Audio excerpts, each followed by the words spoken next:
19 सितंबर 2017 को यानी 4.5 साल पहले आज ही के दिन उत्तर प्रदेश के सिंहासन पर बीजेपी काबिज हुई थी। पूर्ण बहुमत के दम पर बनी सरकार की कमान योगी आदित्यनाथ ने संभाली थी और गद्दी संभालते ही सीएम योगी ने सबसे पहले प्रदेश के गुंडों और माफियाओं को सुधारने की चेतावनी दी थी। इसके बाद सरकार का सबसे बड़ा संकल्प प्रदेश में बेरोजगारी के हालातों को सुधारना था, तो वहीं महिलाओं की सुरक्षा एक बड़ी चुनौती थी।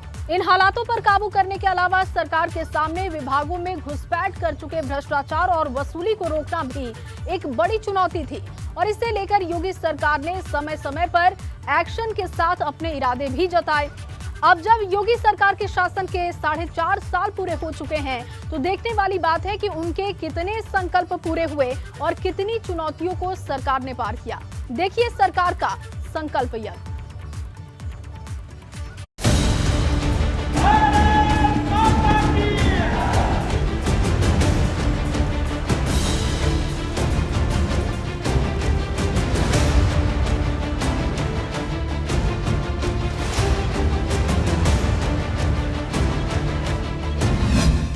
योगी सरकार के पूरे हुए 4.5 साल। 4.5 वर्ष का ये कार्यकाल जैसे राज्य के लिए तो देश में आबादी का सबसे बड़ा प्रदेश है। कैसा रहा सीएम योगी का कार्यकाल? उत्तर प्रदेश ने जो उपलब्धियां हासिल की हैं पिछले 4.5 वर्षों के दौरान, इसने पूरे प्रदेश के परसेप्शन को देश में भी और दुनिया में भी बदला है। सुरक्षा व्यवस्था का क्या रहा यूपी में हाल? तो सुरक्षा का जो एक बेहतरीन वातावरण प्रदेश के अंदर तैयार हुआ, प्रदेश के उद्यमियों के सामने, प्रदेश के व्यापारियों के सामने, प्रदेश की आम नागरिकों के सामने सुरक्षा का एक बेहतर वातावरण प्रदेश सरकार ने जहां स्थापित किया। रुक गए दंगे, बंद हुआ बवाल। कि हर तीसरे चौथे दिन एवरेज एक बड़ा दंगा उत्तर प्रदेश में हुआ, लेकिन पिछले 4.5 वर्ष के अंदर उत्तर प्रदेश में कोई दंगा नहीं। यूपी में किसान कितने हुए खुशहाल? किसान के पेट पर लात मारने का कार्य पिछली सरकारों ने किया। हमारी सरकार ने बंद चीनी मिलों को चलाने का काम किया। योगी का कार्यकाल रहा स्वर्णिम काल। तो पीड़ित परिवारों को समय से इसका कंपनसेशन मिल सके, 24 घंटे के अंदर उन्हें देने का प्रयास करते। युवाओं तक पहुंचा रोजगार। 1 करोड़ 61 लाख से अधिक नौजवानों को प्रदेश के अंदर ही नौकरी और रोजगार की संभावनाएं इस निवेश के, इस भारी भरकम निवेश के माध्यम से प्रदेश के अंदर उपलब्ध होते हुए दिखाई दी। कितनी बढ़ी यूपी में विकास की रफ्तार? और आज मुझे बताते हुए प्रसन्नता है कि देश के अंदर भारत सरकार के द्वारा संचालित 44 योजनाओं में उत्तर प्रदेश नंबर 1 पर चल रहा है। राशन पानी मुफ्त, इलाज हुआ सस्ता। आज हर गरीब अपना राशन न केवल अपने गांव में बल्कि देश के किसी भी कोने में होगा, उत्तर प्रदेश का हर नागरिक वहां पर राशन लेने की सुविधा प्राप्त कर सकता है। कितनी मजबूत हुई यूपी की अर्थव्यवस्था?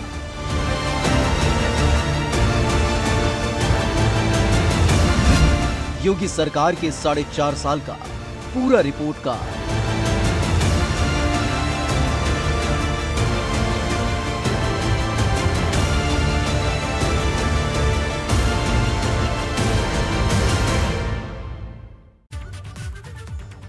योगी सरकार का दावा है कि पिछले 4.5 साल में आत्मनिर्भर उत्तर प्रदेश की नींव तैयार हुई है। पिछले 4.5 सालों में योगी सरकार ने बेरोजगारी, भ्रष्टाचार, महंगाई, विकास और बाहुबलियों के आतंक जैसी बड़ी चुनौतियों का सामना किया। लोक भवन में सरकार के कार्यकाल की उपलब्धियों में सीएम योगी ने कई चुनौतियों और मुद्दों का भी जिक्र किया।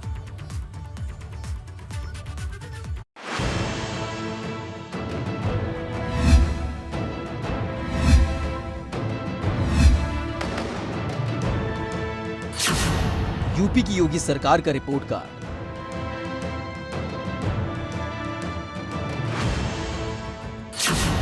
योगी सरकार ने पूरे किए 4.5 साल। प्रदेश की योगी सरकार ने अपने कार्यकाल के 4.5 साल पूरे कर लिए हैं। इस दौरान सीएम योगी ने लोक भवन में अपनी सरकार के इन 4.5 सालों में किए गए कामों को गिनाया और बताया कि किस तरह से उनकी सरकार पिछली सरकारों से आगे रही। योगी सरकार के रिपोर्ट कार्ड में माफिया, बाहुबलियों के खिलाफ एक्शन से लेकर प्रदेश के आर्थिक सुधार तक का पूरा खाका जारी किया गया। 4.5 वर्ष का यह कार्यकाल उत्तर प्रदेश जैसे राज्य के लिए, जो देश में आबादी का सबसे बड़ा प्रदेश है, उस प्रदेश के लिए सुरक्षा और सुशासन के दृष्टि से अत्यंत महत्वपूर्ण है। इन दो क्षेत्रों में उत्तर प्रदेश ने जो उपलब्धियां हासिल की हैं पिछले 4.5 वर्षों के दौरान, इसने पूरे प्रदेश के परसेप्शन को देश में भी और दुनिया में भी बदला है। योगी सरकार ने दावा किया कि 4.5 साल में सरकार ने 4.5 लाख युवाओं को रोजगार दिया। नौकरी देने में पूर्व की सरकारों की तरह इस सरकार ने कोई भेदभाव नहीं किया, न जाति देखी और न ही धर्म। सभी युवाओं को काबिलियत के दम पर नौकरी दी गई।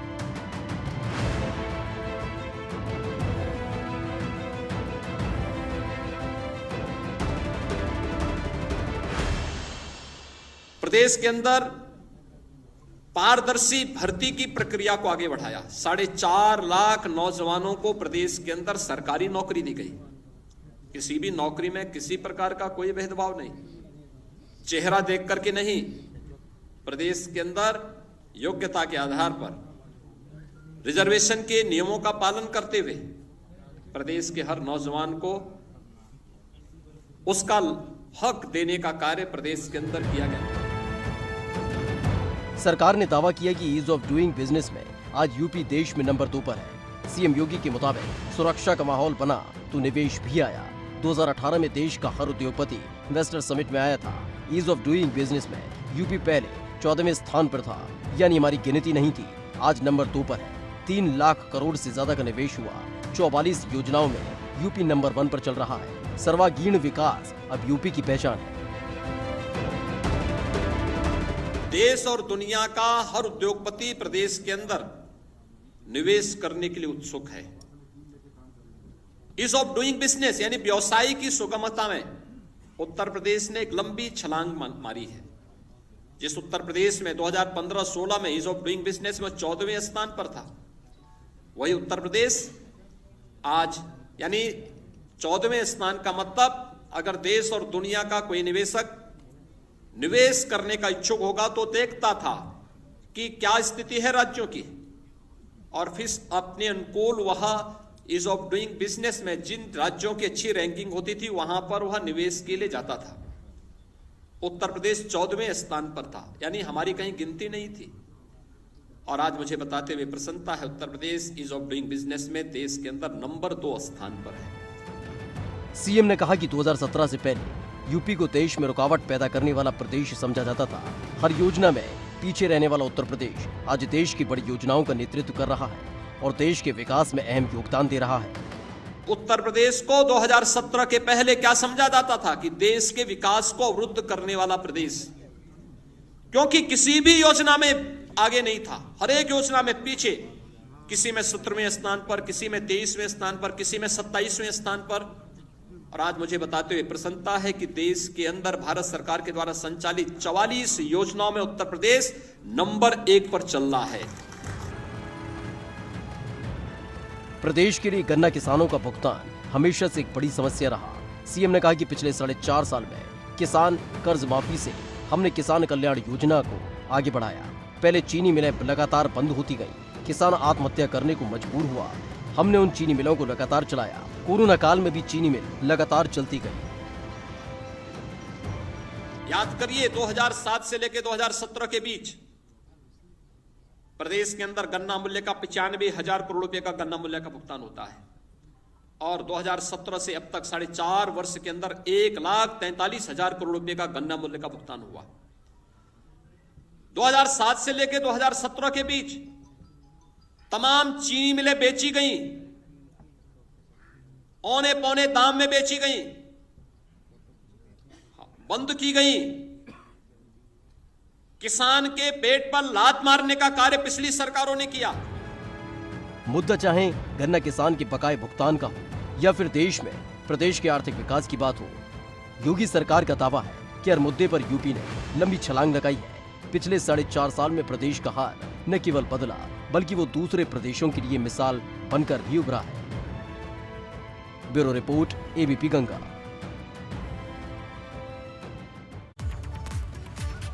आए दिन सांप्रदायिक दंगों की चपेट में रहने वाले यूपी के लिए 4.5 सालों में एक बड़ी उपलब्धि दंगा मुक्त उत्तर प्रदेश की कल्पना को साकार करना रहा।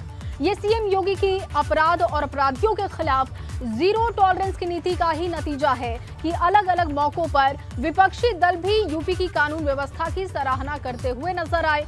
बीते 54 महीनों में प्रदेश में एक भी सांप्रदायिक दंगा नहीं हुआ, जिसे हर स्तर पर प्रदेश के लिए एक बड़ी उपलब्धि माना जा सकता है।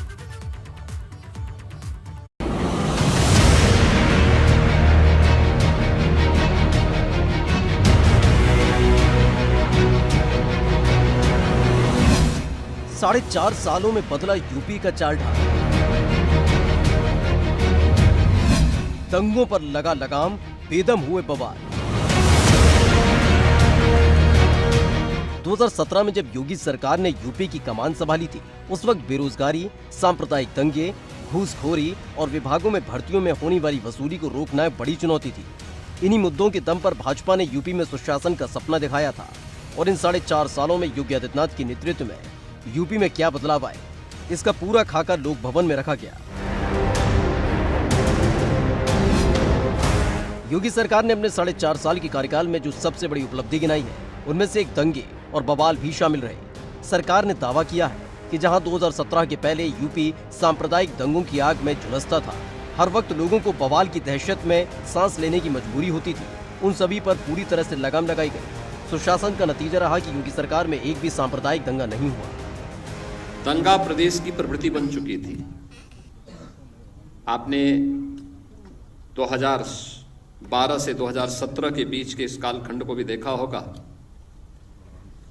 क्योंकि ज्यादा पुरानी बात मैं नहीं, केवल इससे ठीक पहले का जो कार्यकाल था उसमें देखा होगा कि हर तीसरे चौथे दिन एवरेज एक बड़ा दंगा उत्तर प्रदेश में हुआ है। लेकिन पिछले 4.5 वर्ष के अंदर उत्तर प्रदेश में कोई दंगा नहीं। योगी सरकार ने कहा कि बवाल और दंगों पर लगाम लगाने के लिए प्रदेश के अपराधियों, माफिया, बाहुबलियों पर लगाम लगाई गई। कार्रवाई में न जाति देखी गई, न ही मजहब। अपराधी और माफिया के खिलाफ सख्त कानूनी कार्रवाई की गई, जिसका परिणाम सभी के सामने है। अपराधी और माफिया किसी भी जाति, किसी भी मत, किसी भी मजहब, किसी भी क्षेत्र का रहा हो, पूरी सख्ती के साथ कानून के दायरे में उसे ला करके उसके खिलाफ पूरी सख्ती के साथ कार्रवाई भी की गई। सरकार के 4.5 साल के कार्यकाल में प्रदेश में पनप चुके ट्रांसफर पोस्टिंग उद्योग को बंद किया गया। शासन को सरकार ने एक स्थिरता दी, जिसके दम पर योगी सरकार के कार्यकाल में पारदर्शी पोस्टिंग हुई। शासन के अंदर की गंदगी साफ हुई तो प्रदेश में कानून का राज कायम किया गया। 2017 के पहले ट्रांसफर और पोस्टिंग एक उद्योग हो चुका था। इसकी भी बोली लगती थी, इसके नाम पर भी हर एक पोस्ट बिकता था। लेकिन पिछले 4.5 वर्ष के अंदर कोई भी व्यक्ति आरोप नहीं लगा सकता कि किसी भी विभाग में ट्रांसफर पोस्टिंग में कोई लेन देन हुआ है। प्रशासन में स्थिरता दी गई। पिछली सरकारों में होने वाली भर्ती प्रक्रिया पर सवाल उठाते हुए सीएम योगी ने अपने कार्यकाल की उपलब्धियां गिनाते हुए कहा, जहां पहले हर भर्ती में एक वसूली गैंग सक्रिय रहता था, तो वहीं 4.5 सालों में हुई विभागीय भर्तियों में हर तरह की वसूली और दलाली को रोका गया और पारदर्शिता के साथ भर्तियां की गई। ये तो भर्ती निकलती थी और परिवार के अलग अलग सदस्य, खानदान, पूरा खानदान वसूली के लिए प्रदेश में निकल पड़ता था। 4.5 वर्ष के अंदर आपने देखा होगा, एक भी भर्ती में कहीं कोई दलाली नहीं, कहीं किसी प्रकार का कोई लेन देन नहीं। पूरी ईमानदारी, पूरी पारदर्शिता के साथ जब कार्यक्रम हुआ तो माननीय न्यायालय को भी किसी भी भर्ती में स्थगन आदेश नहीं देना पड़ा और पूरी पारदर्शिता के साथ 4.5 लाख नौजवानों को नौकरी दी गई। पिछली सरकारों पर निशाना साधते हुए सीएम ने कहा कि हमारी सरकार के 4.5 साल के कार्यकाल में 42 लाख परिवारों को आवास दिए गए, जबकि 2017 से पहले सरकार बनने के बाद गरीबों के आवास नहीं बल्कि सीएम और उनके परिवारों के बंगले बनते थे। पारदर्शिता के साथ हमारी सरकार ने भ्रष्टाचार मुक्त वातावरण बनाया।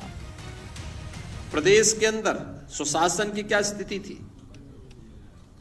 मुख्यमंत्री बनते थे, अपने स्वयं के आवास बनाने के लिए उनमें होड़ लगती थी, सरकारी बंगले गिराए जाते थे, स्वयं के मकान बनाने के लिए और अपने लिए हवेली, बड़ी बड़ी हवेली बनाने के लिए उनमें एक प्रतिस्पर्धा चलती थी। लेकिन इस 4.5 वर्ष प्रदेश के अंदर सुशासन को समर्पित थे, लोक कल्याण संकल्प पत्र के अनुसार सुशासन को समर्पित थे, और हम लोगों ने अपने आवास नहीं बल्कि हम लोगों ने प्रदेश के 42 लाख गरीबों के आवास बनाए। प्रदेश के हर जिले को 4.5 सालों में अलग पहचान दी गई। छोटे उद्योगों को बढ़ावा देने के लिए और जिले के बाहर उनके प्रसार के लिए योगी सरकार ने महत्वपूर्ण योजना one district one product launch की, जिसमें हर जिले को उसकी खूबी और काम के लिए प्रदेश ही नहीं बल्कि देश दुनिया में पहचान मिली। इससे स्थानीय व्यापार तो बढ़ा ही, साथ ही युवाओं को अपनी संस्कृति से रोजगार भी मिला। प्रदेश के अंदर जो प्रदेश की सरकार ने आदरणीय प्रधानमंत्री जी के मार्गदर्शन में जब 2017 में हम लोगों ने अपना लोक कल्याण संकल्प पत्र जारी किया था, तब हमने परंपरागत उद्यम को बढ़ावा देने के लिए भी घोषणा की थी, और राज्य सरकार ने उसे एक इवेंट बनाया था वन डिस्ट्रिक्ट वन प्रोडक्ट के रूप में। आज आप देख रहे होंगे सूक्ष्म लघु मध्यम उद्यम जो उत्तर प्रदेश के अंदर एक समय में मृतप्राय सा हो गया था, आज वह उत्तर प्रदेश के अंदर 1,21,000 करोड़ रुपए का प्रतिवर्ष एक्सपोर्ट कर रहा है, और उत्तर प्रदेश एक्सपोर्ट के एक नए हब के रूप में देश के सामने विकसित हुआ है। सीएम योगी ने सरकार की उपलब्धियां गिनाते हुए दावा किया कि 4.5 साल में यूपी विकास के पैमाने पर राष्ट्रीय स्तर पर उभर कर सामने आया है। फिर वो कानून व्यवस्था की बात हो या फिर रोजगार और केंद्र सरकार की योजना की, सभी पर केंद्र और राज्य सरकार के बीच सामंजस्य का साफ असर नजर आ रहा है। Bureau report, ABP Ganga.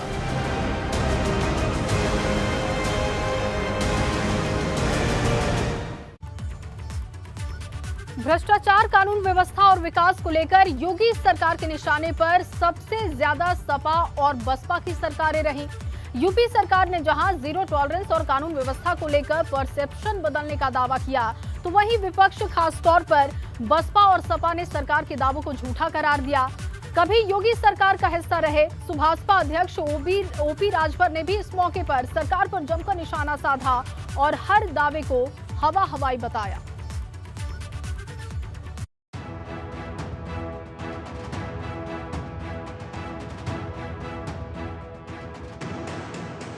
योगी सरकार ने जब अपनी सरकार के 4.5 साल का कार्यकाल की उपलब्धियां गिनाई, तो उनके निशाने पर सबसे ज्यादा पूर्व की अखिलेश यादव की नेतृत्व वाली सपा सरकार रही। फिर वो सांप्रदायिक दंगों का मामला रहा हो या फिर विभागों की भर्तियों में दलाली और ट्रांसफर पोस्टिंग उद्योग की बात। ऐसे में योगी सरकार की उपलब्धियों पर सपा अध्यक्ष अखिलेश यादव ने पलटवार किया। अखिलेश यादव ने ट्वीट किया कि 54 गुजरे 6 महीने बचे, इस दम्भी सरकार के किसान, गरीब, महिला और युवा पर अत्याचार की बेरोजगारी, महंगाई, नफरत और ठप कारोबार के बहकावे फुसलाने वाली जुमलेबाज सरकार के नहीं चाहिए। ऐसी सरकार जिसका सच है ठग का साथ, ठग का विकास, ठग का विश्वास, ठग का प्रयास, झूठ का फूट। यूपी सरकार के 4.5 साल पूरे हो चुके हैं और इसी के साथ प्रदेश में चुनावी समर भी शुरू हो चुका है। इसलिए एक तरफ लोक भवन में जहां सीएम योगी अपनी उपलब्धियों का बखान कर रहे थे, तो वहीं दूसरी ओर विपक्षी दल उनके दावों पर निशाना साध रहे थे। मायावती ने ट्वीट कर लिखा, यूपी भाजपा सरकार द्वारा बदलाव के 4.5 वर्ष का विज्ञापन और दावे अधिकांश हवाई और जमीनी हकीकत से बहुत दूर। इनकी कथनी और करनी में अंतर होने के कारण यहाँ की बढ़ती गरीबी, बेरोजगारी और महंगाई आदि से जनता की बदहाली जगजाहिर। योगी सरकार की उपलब्धियों पर कांग्रेस महासचिव और यूपी प्रभारी प्रियंका गांधी ने ट्वीट कर निशाना साधा। उन्होंने लिखा, उत्तर प्रदेश सरकार को चाहिए था कि 4.5 सालों का जनता के सवालों का जवाब दे, लेकिन नहीं, फिर झूठ और सिर्फ झूठ, लाखों खाली पदों पर नौकरियां देने और लटकी भर्तियां कराने पर किसान को गन्ना, गेहूं, धान, आलू के दाम देने में, बिजली के दाम कम करने में, महंगाई रोकने में उत्तर प्रदेश सरकार फेल रही। योगी सरकार के 4.5 साल का कार्यकाल पूरा होने पर बसपा ने निशाना साधा। पार्टी महासचिव सतीश चंद्र मिश्रा ने उपलब्धियों पर विपक्षी तंज कसते हुए कहा, सरकार जिस बदलाव का दावा कर रही है वो हवाई है। इस सरकार में केवल सड़क में ही गड्ढे नहीं बल्कि पूरा प्रदेश ही गड्ढे में चला गया है। देखिए, ये तो वो सही कह रहे हैं। तस्वीर उन्होंने इस तरह से बदली कि इस प्रदेश की तकदीर ही बदल दी उन्होंने। तस्वीर नहीं बदली, तकदीर बदल दी है, तो बिल्कुल गड्ढे में डाल दिया। आज अगर खाली सड़क गड्ढे में नहीं है, जो हम तो पूरे प्रदेश में गाड़ी से गए हैं, तो सड़क ही गड्ढों में नहीं पाई जा रही, बल्कि पूरा प्रदेश गड्ढे में पहुंच गया। और ये इन्होंने इस 4.5 साल में इस प्रदेश को गड्ढे में पहुंचाने का काम किया है। तो वहीं योगी सरकार के शुरुआती दौर में सरकार का हिस्सा रहे और प्रदेश में मंत्री रहे ओपी राजभर ने भी जमकर निशाना साधा। वाराणसी में सुभाषपा अध्यक्ष ओपी राजभर ने प्रदेश सरकार के रिपोर्ट कार्ड को झूठा करार दिया। विकास के मुद्दे पर घेरते हुए राजभर ने कहा, प्रदेश में हर तरफ टूटी सड़कें हैं, साथ ही रोजगार देने के दावे भी झूठे हैं, क्योंकि प्रदेश के ज्यादातर उद्योग बंद हो चुके हैं। देखिए, इनके जो भी रिपोर्ट कार्ड आएंगे सब फर्जी हैं, जिसका अभी एक हफ्ते के अंदर सूबे के मुख्यमंत्री जी ने एक विज्ञापन दिया एड फर्स्ट पेज पर, बंगाल की सड़क, अमेरिका की फैक्ट्री। इनको उत्तर प्रदेश में कोई ऐसी सड़क नहीं मिली जो ये बनवा पाए हों, उसका ऐड दे दें। कोई एक फैक्ट्री नहीं लगवा पाए जिसको वो ऐड के लिए दे दें। इनके रिपोर्ट कार्ड में 100% जो नागपुर में सिखाया गया है कि झूठ बोलो, झूठ बोलो, झूठ बोलो, बार बार बोलो, झूठ बोलो, वही इनके रिपोर्ट कार्ड में होगा। जहां योगी सरकार अपने 4.5 साल के कार्यकाल के रिपोर्ट कार्ड को आने वाले चुनाव में भुनाने की कोशिश करेगी, तो वहीं विपक्ष योगी सरकार के दावों की हवा निकालने की तैयारी में है। विपक्ष का साफ कहना है कि सरकार का सारा विकास सिर्फ और सिर्फ दावों में है। Bureau report, ABP Ganga. Lucknow में 4.5 साल के कार्यकाल की उपलब्धियों को गिनाने के बाद सीएम योगी आदित्यनाथ अयोध्या पहुंचे और 2022 में दोबारा जीत का संकल्प लिया। इस दौरान वो पहले हनुमानगढ़ी और रामलला के दर्शन करने पहुंचे और फिर अयोध्या में बीजेपी की ओबीसी मोर्चा की बैठक के दौरान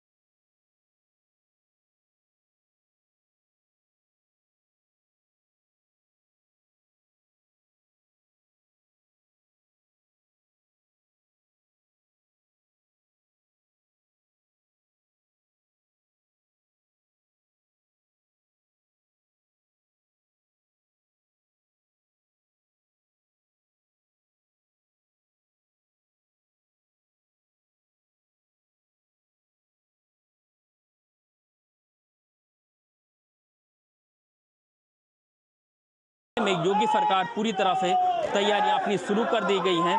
योगी जी अयोध्या पहुंचे थे, हनुमानगढ़ी पे दर्शन पूजन किया और माथा टेका और प्रभु हनुमान जी से आशीर्वाद लिया कि 2022 में एक बार फिर जो पूर्ण बहुमत के साथ मेरी सरकार अयोध्या में बने, क्योंकि अयोध्या जो है योगी आदित्यनाथ की प्राथमिकताओं में रहने वाली अयोध्या नगरी है। तो इससे में अयोध्या जब भी आते हैं, वह किसी भी काम के लिए अयोध्या आते हैं तो हनुमानगढ़ी का दर्शन पूजन और रामलला का दर्शन पूजन अवश्य करते हैं। सीएम योगी का अयोध्या दौरा बेहद खास है और 2 दिन तक सीएम योगी अयोध्या में ही रहने वाले हैं, जहां भाजपा की पिछड़ा वर्ग मोर्चा की बैठक हुई और अयोध्या की धरती से चुनावी रणनीति बनाती नजर आई भाजपा। सत्ता की राह को आसान बनाए रखने के लिए यूपी की सियासत में वोटों के समीकरण को साधने के लिए भाजपा ने इस बैठक का आयोजन किया, जिसमें यूपी के करीब 52% ओबीसी वोटर्स पर भाजपा की निगाहें गड़ी हुई हैं, जो यूपी में खास सियासी अहमियत रखती है। अयोध्या में भाजपा ने पिछड़ा वर्ग मोर्चा का आयोजन किया, जिसका मकसद भाजपा सरकार की तरफ से ओबीसी वर्ग के लिए किए जा रहे काम को पिछड़े वर्ग के लोगों तक पहुंचाना है। ऐसे में जब यूपी विधानसभा चुनाव को सिर्फ 5 महीने का वक्त रह गया, ऐसे वक्त में हर दल हर जाति को अपनी पार्टी से जोड़ने की कवायद कर रहे हैं। वहीं भाजपा लगातार ओबीसी वोटों में सेंध लगाने की कोशिश करती रही है, जिसका फायदा 2017 विधानसभा चुनावों के साथ साथ 2019 के लोकसभा चुनावों में भी भाजपा को मिलता रहा। ओबीसी वोटर्स को अपने पाले में बनाए रखने के लिए भाजपा ने पिछड़ा वर्ग मोर्चा की प्रदेश कार्य समिति की 2 दिवसीय बैठक की और आगे की रणनीति तैयार की, जिससे चुनावों से पहले ओबीसी वोटर्स को अपने पाले में बनाए रखा जाए। इस कवायद का हिस्सा रही ये बैठक, जिसमें सीएम योगी आदित्यनाथ ने भी शिरकत की और ओबीसी वर्ग के लिए केंद्र और राज्य सरकार की तरफ से चलाई जा रही योजनाओं पर चिंतन, मनन, मंथन किया। Bureau report, ABP Ganga.